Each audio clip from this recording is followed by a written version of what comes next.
AlpenFury is the brand new Premier Rides dual launch coaster at Canada's Wonderland. This ride is open with rave reviews, and I'm going to give you my review on the ride today, so you kind of get the feeling of what to expect before you ride it. AlpenFury has some pretty crazy stats, starting with 9 inversions, which is the most on any launch coaster in the world. It stands 164 feet tall, has a 153 foot drop, and it reaches a top speed of 71.5 miles an hour or 115 kilometers an hour. It does all this over 3,281 feet of track or 1,000 meters. So not a super long ride, but not a short ride either. And one thing about AlpenFury is that AlpenFury wastes no bit of track whatsoever. They cram as much as they could into some of these elements, and we're going to walk through that layout a little bit later, but I just want to talk about the pacing. This pacing is absolutely incredible.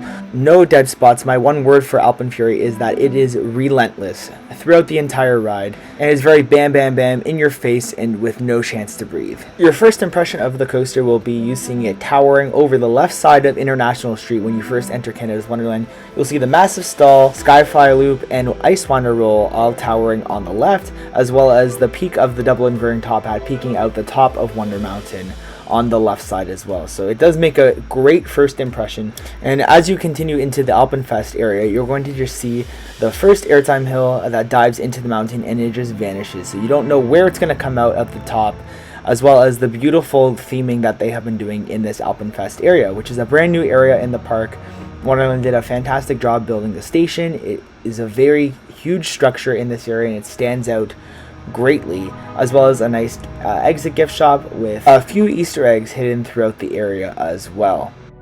As you enter the queue line, you are going to enter under the old Blower Enzian station with the AlpenFury sign on the front. It is a very nice entrance to the ride.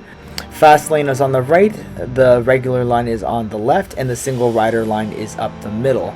So yes, there is a single rider line for this ride, and their fast lane line is in the indoor section of the ride. That has a little bit of theming. When you reach the station, there is going to be a bin system similar to Yukon Striker. I find it helps to speed up operations immensely.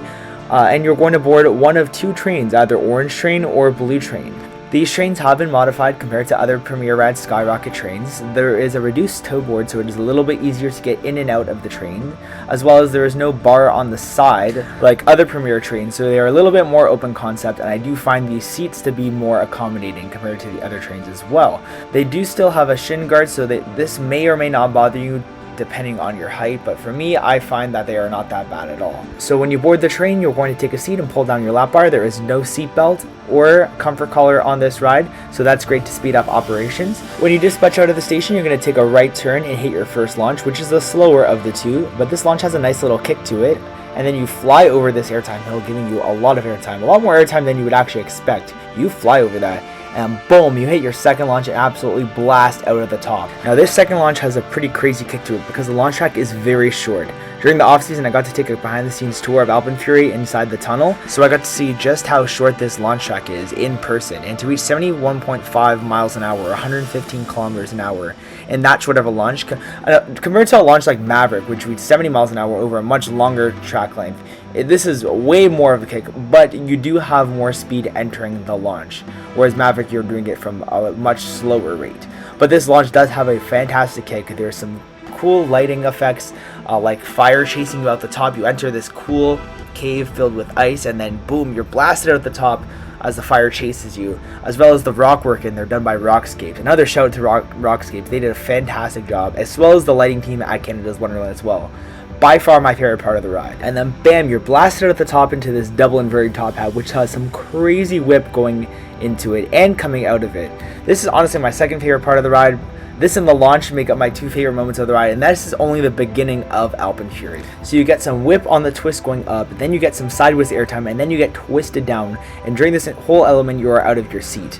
These are your first 2 inversions of the ride. Very demented element, I absolutely love it. Next you're going to sweep down low to the ground and twist up into this overbank that threads through 2 other inversions. This element is very, very fast paced, probably the only element on the ride that doesn't have any airtime, which is actually crazy to say, because there are a lot of moments of airtime on this coaster. So next, after that, you're going to be flung into a 0G stall. Now this is a first for Canada, and a first for Canada's Wonderland. This stall is absolutely ginormous, and you get so much hang time going through this element, but you also get some crazy whip going into and out of this stall. This stall is honestly most similar to Goliath in terms of height and hang time, but the whip going into it honestly reminds me of Velocicoaster stall, which has a lot of whip going in and out of it, but you don't get much hang time on Velocicoaster stall like you do on this. So this honestly combines the best of Goliath and Velocicoaster stall, which is amazing.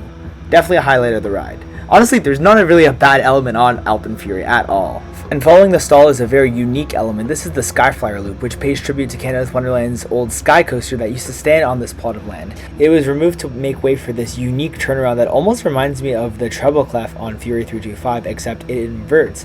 It gives you the kick of airtime sideways and then throws you downwards into an inversion. The pull up into this inversion is a very great positive G moment where I almost gray out sometimes on this part of the ride. It's very intense. The next element is the Icewinder roll, a pair of inversions separated by a bank turn. The first is an upward 0G roll, then it banks to the right, and then throws you down into a barrel roll down drop. Based off of what I had seen from the POV, I was not expecting too much from this element, maybe a little bit of hang time going through the inversions, but no, you get whipped into both of these. You get whipped going upwards, you get ejected downwards into your seat. You get airtime on this element, you bank to the right, and then on the barrel roll down drop, you get whipped again and then ejected downwards. There is a lot of airtime in this element. It is very whippy and it is much faster than it looks in the POV. After this, you're going to get some nice positives in the valley and fly really fast into an upward 0G roll, a really whippy inversion, part of the Fire Serpent roll, which makes up two inversions that twist in the same direction. An upward 0G roll and a downward corkscrew. This element wraps around the previous overbank twice. It goes over and then goes under and then goes back over and then back under one more time. It's pretty insane. It's great hand chopper moments there. The upward 0G roll gives you a very quick pop of airtime as you twist up into the element, and then the downward corkscrew gives you a very small pop of airtime. There isn't very much. There's definitely more airtime going upward into this upward 0G roll, but the downward corkscrew is very whippy. It's a very disorienting element, and very cool to watch the track fly above you while you're on the ride. Following that is an ejector airtime hill. Definitely one of the strongest airtime moments on the ride, either this or the Icewinder roll. Canada's Wonderland desperately needed a coaster with ejector airtime, and this is a great moment. Behemoth and Leviathan have a lot of floater airtime, so I'm glad they gave us an ejector airtime hill. You do get a lot of airtime going through these inversions, but I'm glad they decided to change it up a little bit and give us a straight ejector airtime hill. And I like this transition following because it's a great strong airtime moment, and then you transition into a very floaty final inversion, which is a 0G roll.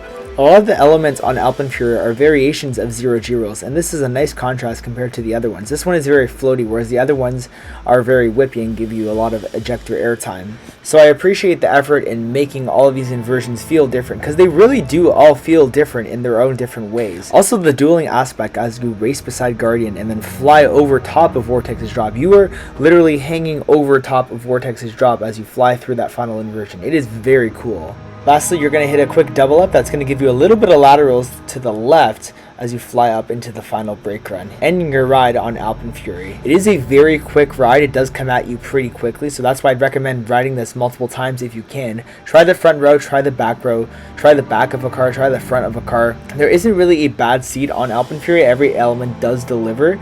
It just depends on what kind of forces you prefer. The front row does have some more whip going into the double inverted top hat and the Icewinder roll and even the Skyflyer loop, but the back has the pull going through some of these inversions and more whip. So it really depends on what your preferences are. My favorite is the back row, specifically row number 7. There is a little bit more leg room and a better view of the ride as there isn't a row right in front of you.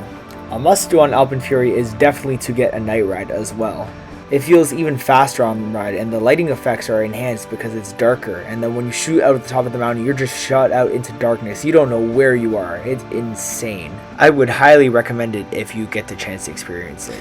In terms of ride layout, this is exactly what Canada's Wonderland needed, but in terms of capacity, AlpenFury struggles a lot. AlpenFury runs two 18-passenger trains, which is very low capacity for a park like Canada's Wonderland that sees almost 4 million guests per year. Rides like Behemoth, Leviathan, and Yukon Striker can easily do over 1,000 riders in an hour, and AlpenFury at this current moment is struggling to even do 700. To put this into perspective, a ride like Backlot Stow Coaster with 3 trains seating 12 riders per train can do up to 780 riders an hour or more.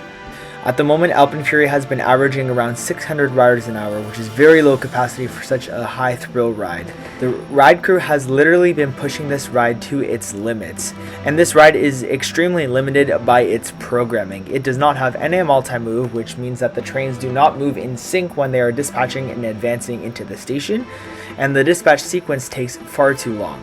There is a drawbridge for ride operators to cross that has to retract, there's a tilting floor that has to tilt down, and there are gates that have to open. When AlpenFury first opened, this sequence took roughly 15 to 20 seconds in total, which has now been shortened to around 10 seconds. So they are tweaking the programming of this coaster, which is great, and they are trying to speed up the dispatches as much as they can. Like I said, the ride crew is literally checking these restraints as fast as they can and safely as they can, and they are literally maxing out the capacity of this coaster, which is great. The crew is doing amazing, but there are moments where they're actually waiting to dispatch the coaster because their dispatch lights are not lighting up. So this is something that I did want to bring up, and I do think the park is tweaking the programming of this coaster, and it will continue to happen throughout the rest of this season to get it up to speed and hopefully cycling more guests than it is now. Overall, I am extremely thrilled to have AlpenFury at my own park. This is a fantastic roller coaster, guys. This is honestly really high in my rankings and a lot higher than I was expecting it to be.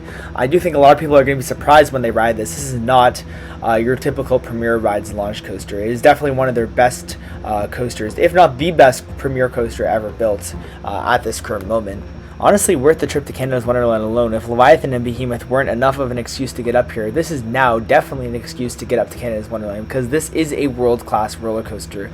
So I want to hear what you guys think of AlpenFury. Let me know down in the comments below. Have you ridden it yet? What are you most excited for? Leave it all down below in the comments. I'll try and respond. So take it easy, guys. Thank you so much for watching, and have a good one.